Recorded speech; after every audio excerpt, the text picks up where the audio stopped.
सभी को राधे राधे। आपका संघिनी वृंदा चैनल में स्वागत है। आज हम श्रवण मास कथा अध्याय 5 सुनेंगे।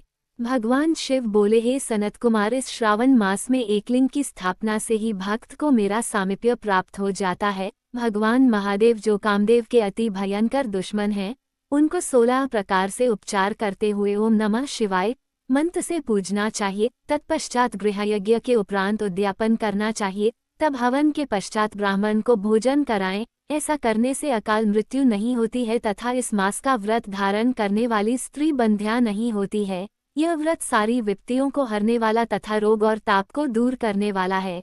यह ऐश्वर्य में भी बढ़ोतरी करता है। श्रावण मास में पंचामृत से अभिषेक करने वाला मरणोपरांत शिवधाम में 1 कल्प तक वास करता है तथा वह श्री भगवान सदाशिव को भी अत्यंत प्रिय होता है। इस मास में चावल का सेवन वर्जित है तथा में हवियान भोजन करने वाला अनंत धान्य सामग्री की अक्षय निधि पाता है। पत्तल पर भोजन लेने वाले को स्वर्ण का पात्र मिलता है तथा शाक को छोड़ने वाले को शाककर्ता पद मिलता है। भूमि पर शयन करने वाला कैलाशवासी बनता है। मुहूर्त में स्नान करने वाला पूरे मास का स्नान फल पाता है। इंद्रियों को काबू में रखने वाला जितेंद्रिय बनता है। वो इंद्रियजन्य फल की प्राप्ति करता है तथा स्फटिक मणि, पत्थर, मिट्टी और मरतकमणि से बना या स्वयं बनाए हुए शिवलिंग अथवा चंदन, मक्खन या किसी और विधि से बनाए हुए शिवलिंग की मात्र 1 बार पूजा करने से 100 ब्रह्महत्याओं का पाप नष्ट हो जाता है। सूर्य ग्रहण, चंद्र ग्रहण या किसी सिद्ध क्षेत्र में 1 लाख जप करने से मिलने वाली सिद्धि श्रावण मास में केवल 1 बार जप करने से मिल जाती है। अन्य किसी क्षेत्र में नमस्कार अथवा परिक्रमा से जो 1000 वर्षों का फल मिलता है, वह इस मास में केवल 1 बार के नमस्कार करने से मिल जाता है।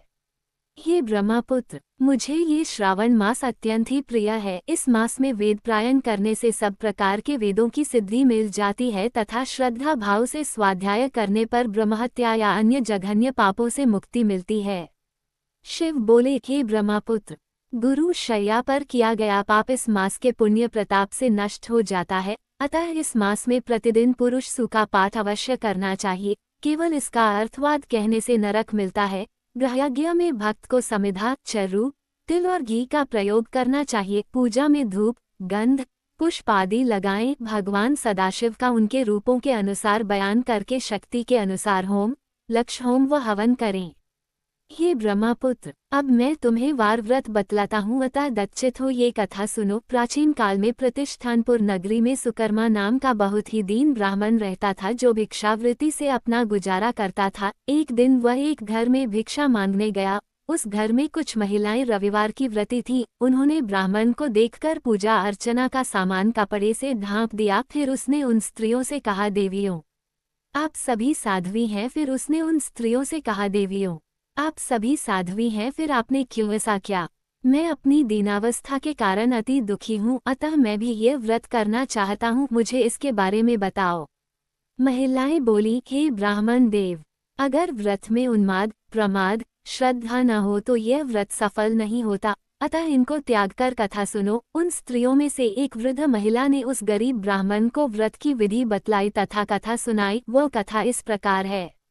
श्रावण मास के शुक्ल पक्ष के प्रथम रविवार को मौन रहकर प्रातः ही उठकर नित्यकर्म से निवृत्त हो ठंडे जल से स्नान कर धान के पत्ते पर 12 परिधि वाला मंडल बनाकर उस पर लाल चंदन से सूर्य के समान गोलाकार बनाओ। उसी मंडल में संज्ञा नाम वाली स्त्री के साथ सूर्य की पूजा लाल चंदन से करें। सूरज के 12 मंडलों पर लाल चंदन के साथ लावा तथा जप, अर्घ्य, भक्ति और श्रद्धा सहित सूर्य भगवान को प्रदान करने चाहिए।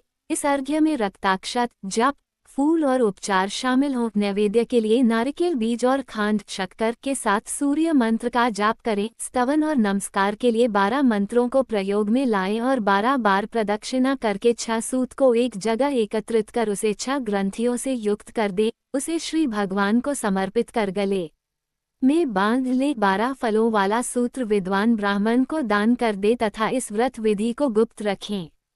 हे सनत कुमार, इस प्रकार व्रत करने पर निर्धन भी धनवान बन जाता है, संतानहीन संतान पाता है, कोढ़ी स्वस्थ हो जाता है, कैदी को कैद से मुक्ति मिलती है, रोगी रोगमुक्त हो जाता है, मनुष्य की समस्त मनोकामनाएं पूरी होती हैं।